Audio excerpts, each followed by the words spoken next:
autoimmunity is an incurable condition. Okay, so there is no cure for autoimmune disease.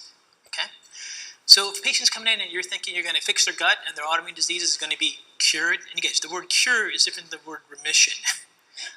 Okay, so what's realistic is that you can do functional medicine, lifestyle medicine, all the different things that we can implement with them and help a patient get into remission, but it's not a cure.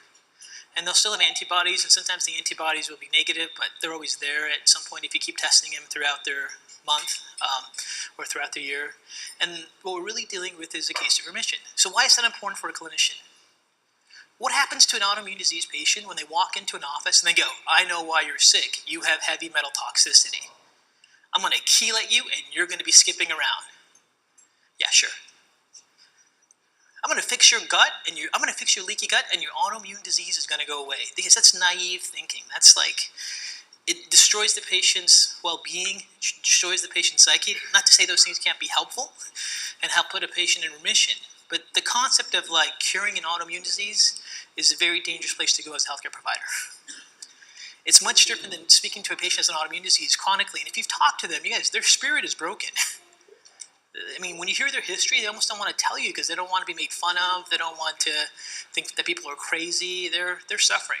So the last thing they need is for someone to go, that I'm going to cure you and then you're going to get better, right? And with autoimmune disease, you know, we have, I make gang signs for people, like the Candida doctors, the Lymes, the heavy metalers, the methylators. You know, they kind of live in that world, and everything is that, and it's not. And they think if they do that, they're going to get this patient totally fixed, and that's the problem.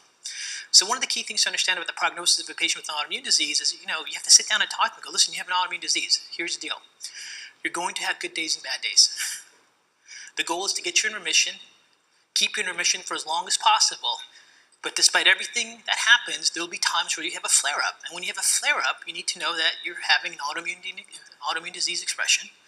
You got to get through it, and then we've got to get you back in remission, and we have to work in that strategy. And what do you think that does to a patient's psyche?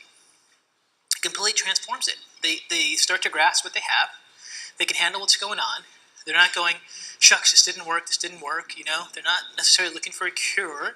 They're looking for trying to keep themselves as highly functional as they can and keeping themselves in remission as long as they can, right? And some